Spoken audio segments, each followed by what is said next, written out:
Hello, darling. It's been a while. I hope you're good. I'm actually going to a book launch, and I'm a bit late, and I'm not sure if I'm at the right venue. So, anyways, I am going to a book launch of Kongo Alexis for her book. I think it's Trading, if I'm not mistaken, but I was invited by Umpile from Bukamoso. I hope my phone will sustain me because I think my battery is going to die. But anyways, I'm here.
Some people coming in as we go along, but we need to get started.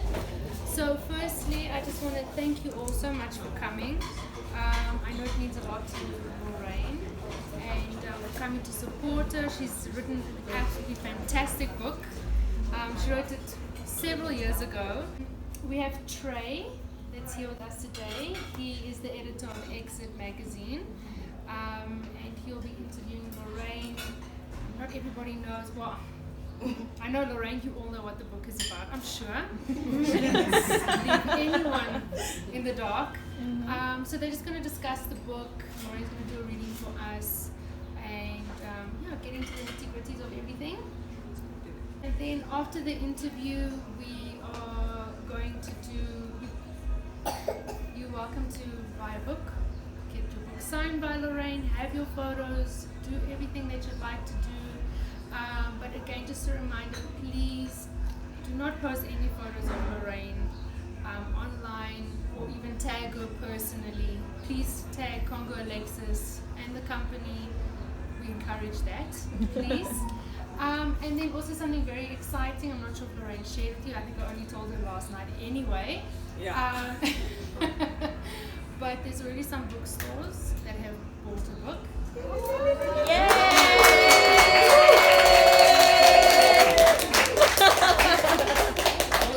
Money. Which is very dedicated to you, so shine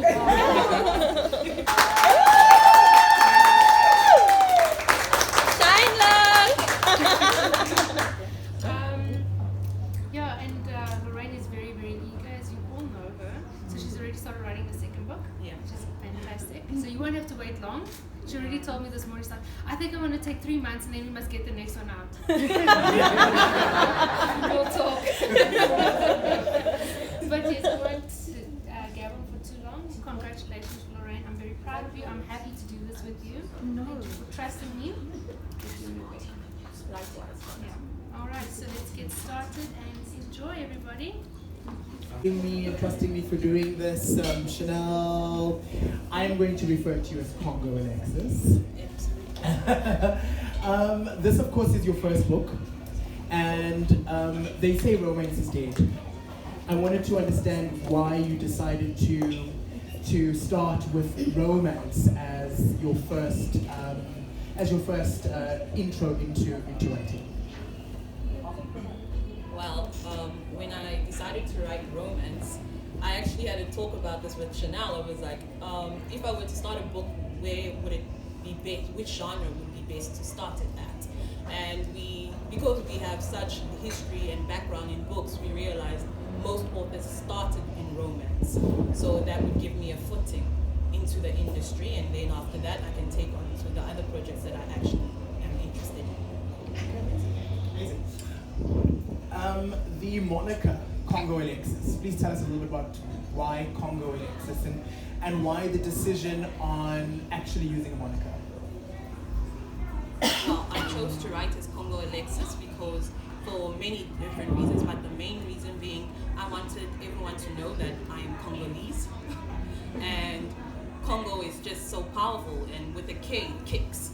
And I wanted it to not sound so girly. People underestimate female writers and they expect them to write in a certain soft tone.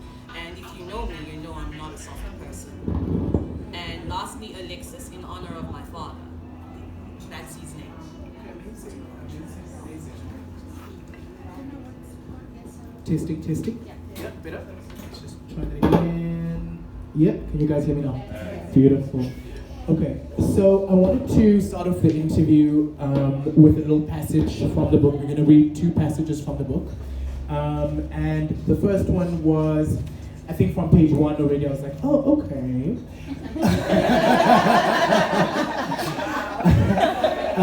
So I wanted to read the first opening page, and then we'll discuss it a little bit, and then later on I'll read another salacious page or 2. No, Leia shouted loudly to herself. It was not supposed to happen this way, she thought as the room began to spin. Bile was building up and rushing into her throat. She had to get out now. Leia shook her head in disbelief. This was not happening to her. Fear racked her whole body, despair creeping in as the men looked at her, their manner irritated. One of the men was coming closer to her and lightly touched her on her shoulder, understanding it to be nerves. He calmly said, "There's no need to worry, Leah. You are in very capable hands and my team will gladly take care of you till the end." She had to get off this examination bed quickly. She needed some air to clear her mind. There was no way she was going to go through with this procedure, yet her limbs couldn't move. Leia looked up at Dr. Jones-Smith as he grew an extra head, or was the monster in her nightmares. She wouldn't be too far off, as Dr. Jones-Smith wasn't the handsomest of men alive. He was a living 3-dimensional version of a stick man, exact to the ones children drew, pale, skinny, and horribly outlined. However, he was a very kind man, and Leia would have liked him had he not brought up such a method. This was not clearly what she had signed up for. Doubt clouded her thoughts, shaking her head once more. "My God, Doctor, maybe you should explain the procedure rather slowly. We seem to have shaken her a bit, and maybe the barrier of language is an issue. Try not to be so technical and medical in your explanations. Humor her," Rick said, looking at the frightened girl in front of him on the doctor's examining bed. He was standing by the window, racking his brain on what the hell he had got himself into. Was this slight creature in front of him backing out? After all it took to get her here to Manhattan, to America. What had he done? Neil warned him. Boy, was Neil right. All these thoughts were coursing through his mind, and he stared glacially back at the little caramel frame. She was nothing but a 5-foot-something, wimpy tomboy who was about to cry in protest. Rick himself, being a tower of 6'3" didn't dare move nearer to her, or could simply crush her as one would a roach. "Damn, bitch. I have half a mind to pull you by those braids all the way back to Johannesburg, or choke the hell out of you," he thought cruelly. How was he going to get his money back, and who were they going to use at such short notice? Neil would have had a field day with this.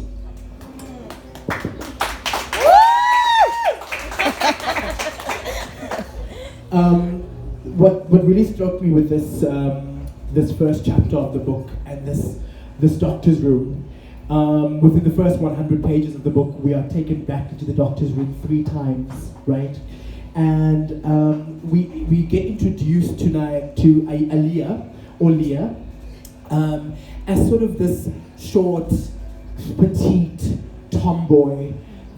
I loved your reference to the caramel skin tone, almost referencing a mulatto-ness, right? which speaks to how I think whiteness gazes on black bodies from Africa, right? And so we almost are forced to empathize with Leah in this doctor's room, right?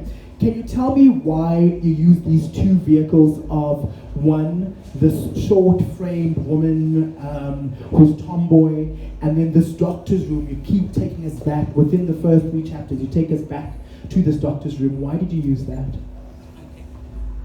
Firstly, with regards to the doctor's room, I decided to write it in such a way that it grips you from the beginning. So instead of having to explain who she is, what she's feeling, you just get to see the situation immediately. I thought if this was going to be a movie or a scene in a film, you would actually see it happening. She's not going to tell you her story from the beginning. The minute somebody's gripped, then they want to know, oh, why is she in the doctor's room? What's happening then? So I decided to write flashbacks in between the book. That's why you get the scenario where I first give you the situation, and then the second chapter you are introduced to the characters, and then back at the doctor's room, and then going forward. So that is just to set a precedence on the book that trouble is happening and it's coming. Let's go with the ride and find out why it actually happened. Because she's a surrogate, and then she turns around at the doctor's room, deciding how she's going to choose to be inseminated. And it's against the contract that she signed. And then secondly, with regards to the reference of her being caramel. So personally, I found that very interesting. There are people who date out of their races, which is perfectly fine, but that's because I found somebody and I just love who they are as a human being. And then you get people who actually have complexities where they date a particular person of a different race for unimaginative reasons. You know, they are under a certain impression that, oh, black girls are chocolate, caramel. It's like almost like a jungle fever. And I explore this in the book where you get to see perceptions that people have outside of the interracial relationship and the perceptions each individual in the relationship of different colors come with. You've done that pretty well, you know. It's fine. I can speak pretty loudly. You've done that pretty well in how you framed. You know, if you think about the feminist agenda, right? The feminist agenda tells us that the representation of black women has been disappropriately racial and discriminatory, right? And so black women are often seen as either dominant, you know, sex addicts, quite virile, the Jezebel agenda of sorts, right? And so you actually have used that term in the book twice, where you said, where Rick refers to Leah as a Jezebel, right? And I found it interesting that from a black woman referring to black women as a Jezebel, I wanted you just to explain why you intentionally referred to it numerous times and why you sort of spotlighted this agenda within the book. Okay, so with regards to over-sexualizing Leah, that was done intentionally because then that mirrors what society has done to us. We over-sexualize black women. Just because she's got hips, just because she got curves, we tend to only look at that and nothing else. And you also said that I portrayed her as short, tiny, small. So she is diminutive. She does not even know her own sexual power. But because society has already labeled her as a sexual instrument, therefore that is what she's described as. That was done intentional so that people can actually relate to it. Every woman can relate to it actually, because every woman has been at one point sexualized by men regardless of the situation. In the workplace, you have to dress in a certain way so you don't get attention from people. But men don't have to suffer that. And more especially, women of color get to suffer this. Yeah, I think what was interesting for me was specifically the white gaze onto the black body, which I found interesting that within the book, all the other antagonists Rick and his assistant, is it Neil? Neil. Just how their gaze specifically on blackness was highly explored. And it made me stop when I went to make some coffee to think about, is this a pro-feminist agenda, or are we antagonizing the white gaze, which is really interesting. And you don't even have to answer that. That was just my own internal process, and I found it quite interesting that as a reader, you forced me to investigate that question on, is this anti-feminist, or is this a comment on society, right?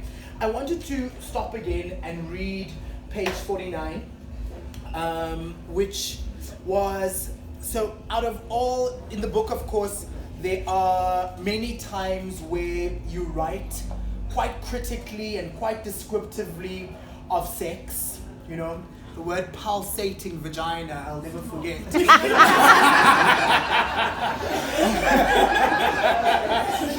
know, which is interesting for me because you are writing it from the male's perspective, right? And his experience of the black woman, but you wrote it in such a way that it was empowering this black woman, which for me was really interesting. Now, one of the other characters, which is Neil, who is supposed to be this white savior, essentially, to Leah. He's the one who takes her from Africa and brings her to the States. And I had a very warped relationship with him in the book, right? I really liked him, and then I really hated him in the end. I was just like, why is this guy here? And I started hating him around this page, and that's why I just want to read this page. There's a lot of foul language, so the kids must be, earphones are on. Okay, it goes. Oh God, don't stop. Just like that, Leia. She was on top of him, reaching her climax, her core tightening around his large endowment. She let out a scream, grabbing and scratching his chest. Oh fuck, you're amazing. She was gasping now. He was far from done with her, flipping her over so that he was on top of her, on his knees, grinding into her. Oh, sweet Leah. Oh, I love being inside you. Keep clenching your... Just like that. Yes. Ah, yes, Leah. He lowered his head and bit her tiny nipple, sucking on it deeply for life itself. Oh, hell, I'm coming. He gave harder, angry thrusts, sending her over the edge.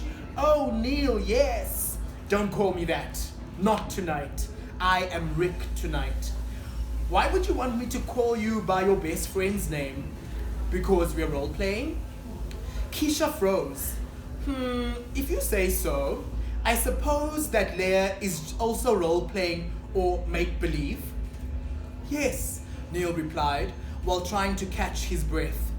Yes to what, Neil? Don't you dare fuck with me. I ain't about to let you fucking come in me while you fantasizing about another bitch. What the fuck you take me for? Keisha tried to shrug Neil off her, but he definitely wouldn't budge. He wasn't going to waste cum. He was definitely going to come inside of her with angry determination, but spoke dangerously sweet. No, nothing of the sort. I wanted us to pretend to be the great star, Aliyah, and my pompous friend. He claimed that he could bang any woman, her included, that she was definitely his type of girl, and he had been older when he was popular. Why not fill out the fantasy? Keisha was severely flattered and immediately became receptive again. Okay, Rick Vanderkamp, grinding her core into him, instantly having her G-spot hit, moaning, fuck me hard. It seemed being compared to the great Aliyah was such a turn on that she let Neil do whatever the hell he pleased the whole night. In normal circumstances, Neil would have gone buck wild, yet all Neil wanted was to go inside and make love to Leah the whole night. Leah was not the type of woman that one throws your cum over her face. She was a lady you caress the whole night. Keisha got extra muffin due to this. All Neil saw was Leah. A powerful little passage, and one of the first introductions. Hey, good to see me there.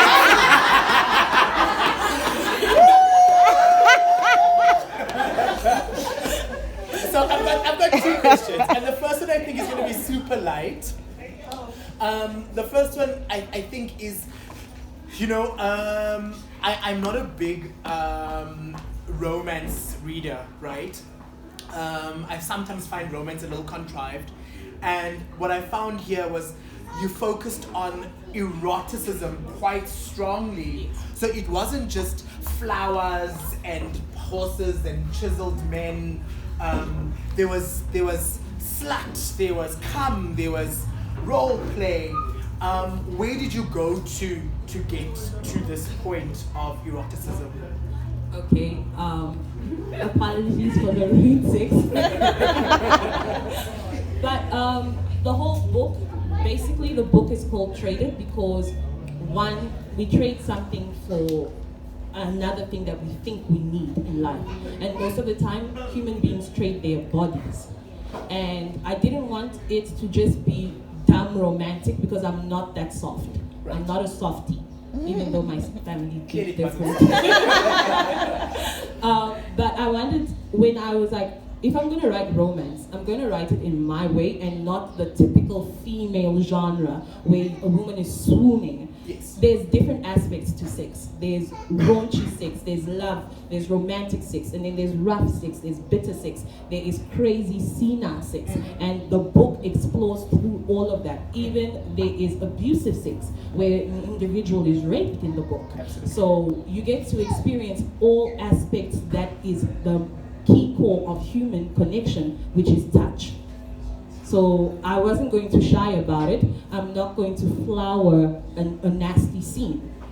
And I know, as a woman, I shouldn't write so graphic. Why? No, I'm saying why No, I'm saying if a guy wrote this, then this would have been acceptable. If a woman wrote this, then, oh, she's a bit foul, she's a bit rude. Hence the name writing under a pseudonym, Kongo Alexis, because I didn't want it to be stereotyped that, oh, women should write in a certain way. If I had a masculine name, then this is acceptable for me to write and speak my truth. Yeah, I think the tone with the sex scenes were really, masculine. They came through. You sounded from a voice and a tonality. You needed to be able to see this. Yes. You're not just reading words; you are seeing it come to life. There was and I'm just gonna, sorry, this is just off the fly as we're talking now, right? I think the perspective of which you wrote the sex scenes are obviously from the male's perspective, and I love how during some of the scenes you intertwined and brought the female perspective back in. Leah and Rick have got this mental connectivity, and they almost have a violence while they're exploring their bodies. I found that really beautiful. In how you exemplified the female voice and the female sense of joy and desire, while still getting this domineering, masculine sense of what the male wanted in his physicality, right? Beautifully done. No need to comment there. Here's what got me really gobsmacked. So if we look at the central character, Leah. Leah is in the beginning of the book. I always judge a book for the first 100 pages. If I'm not sold by the first 100 pages, I put that book down and I'll read it as bathroom reading material. Your book's within the 100 pages, I didn't stop reading your book for 6 hours. I went on and I read it for 6 hours until it was finished. I read pretty fast, so it took fast me. paced. I read really, it was really quick to catch on, etc. But in the first 100 pages of the book, actually in the first 30-40 pages, Leah is seen as the protagonist. She's seen as the naive, black girl from the village who has parents who need money, so she goes to the States to make money. She does trade her body for help for money essentially, right? And then there comes chapter 4. And immediately, in that doctor's room, the last doctor's room scene, without giving too much away, I immediately went from Leah being this girl who needs saving to she is a calculative bitch. She just changed. She became the antagonist, right? And I love that transition of how you made me feel for Leah, and then you put me in Leah's shoes and said, I want something too. Can you speak a little bit around how, as black women are often forced to play both fields, one being helpful and needy, but still having an agenda of their own? Okay. So firstly, the world tramples on black women. No one expects us to be soft. They expect us to just deal with everything that comes. And I felt like Leah could portray the story of, you are in society, you need money because money makes the world go round. However, everyone expects you to just magically make things happen. She has her feelings, she has her own problems, but no one cares about that. She just has to roll with it. And therefore, you see the hardcore side of her. She has her innocence, but she does not have the time to allow her soft side and her innocence play out. All you get to see is how she needs to make shit happen. Yeah. Literally, and I'm not cursing, she makes shit happen. And she just has to deal with it. And she's like, if I have to deal with this, and society already labels me an angry black woman, everybody else is going to have to deal with this angry black woman, because everybody else is allowed to have their emotions, their feelings, and they can portray it when it suits them. So Leah is like, okay, you're going to get to deal with all different aspects of me. I don't know if you noticed that different parts of you love Leah and then the other parts of you hate her. Absolutely. So she goes from being the sweetheart to being the bad guy. The villain, and yeah. That's how I feel like in my life personally and in the lives of the women that I know, they've had to play the good girl and then the bad girl, and nobody understands why, but they had to do what they had to do. Amazing. I really resonate with what you're saying in terms of how, as someone who I'm a feminist, and I'm a crazy black woman myself, trapped in a man's body, and I this narrative of blackness needing to be soft, needing to be almost appealing, asking for, was so well written. And if you look at the juxtaposition of when she finally realizes that no one must take and not just ask any longer, it's beautiful how you transitioned into that. One of the core themes that I just wanted to ask you about, of course, is the fetishization of blackness, and how both antagonists in Rick and Neil fetishize Leah, Neil having a lot more fetish in his stream of interest, and Rick sort of just falling for this fetishing of this black body. The question I wanted to ask there is, why did you put the intention of this fetishization as a central theme throughout the book? Okay, firstly I wanted to explain the difference between you being just hyped up and obsessed with an individual, and then you being hyped up and obsessed with an idea of an individual. Okay, so you get to see that play out. Rick is just a playboy. He is obsessed with having sex, and however he has it, he does not care. So he's not racially profiling her. So he's not fetishizing over her in a racial manner. He's fetishizing over her because he's addicted to her. He doesn't want to call it love. He doesn't believe in love. So sometimes people call things by the wrong names. So he becomes addicted to Leah because he loves how she makes him feel.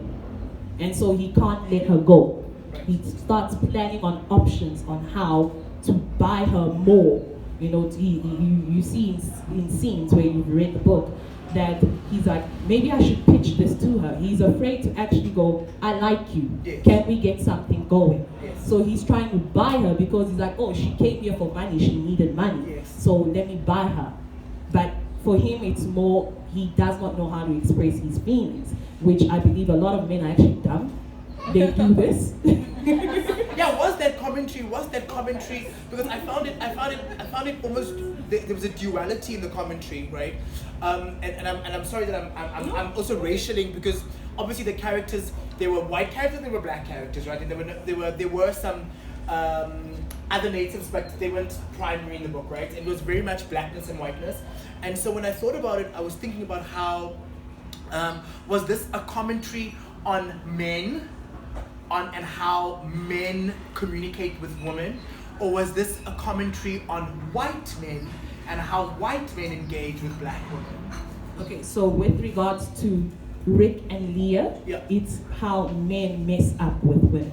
Okay. And then with Neil, he's fetishizing over it. He has jungle fever, and I thought, let me explain jungle fever nicely. Because a lot of people... You went through it.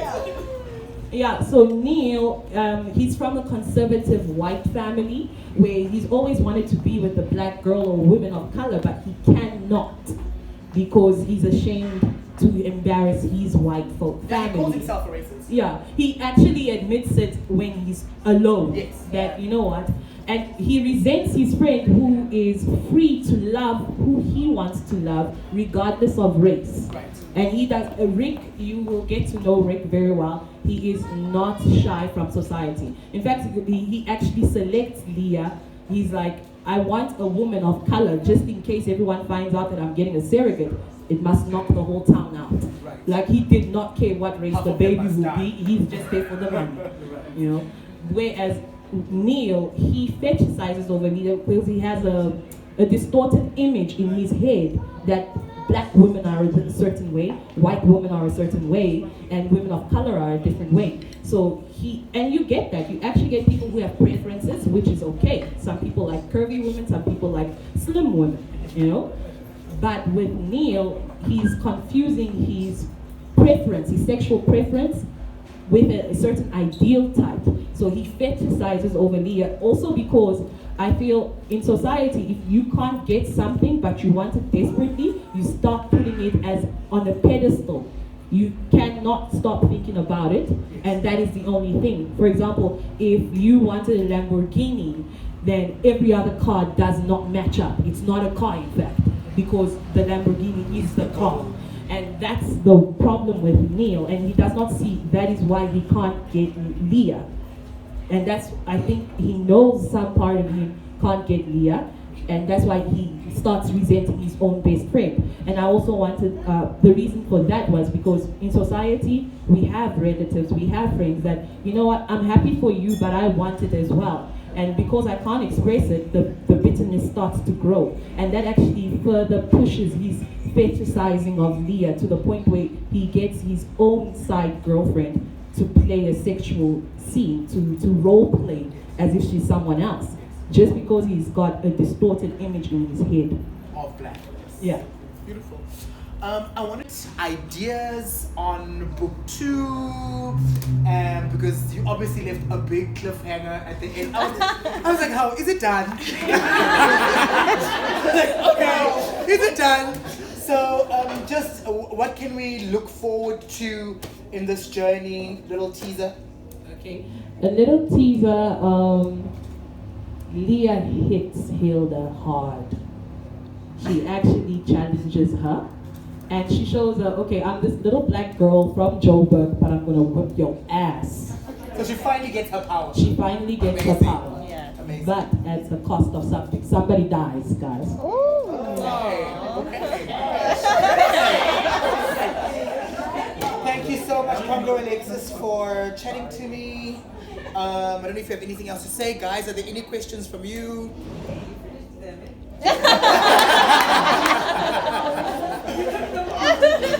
Awesome. The book is ready to be signed. If you guys want to come and buy a copy, let's sign the book, and congratulations. I am accepting checks, pre-orders, cash. Cash is key.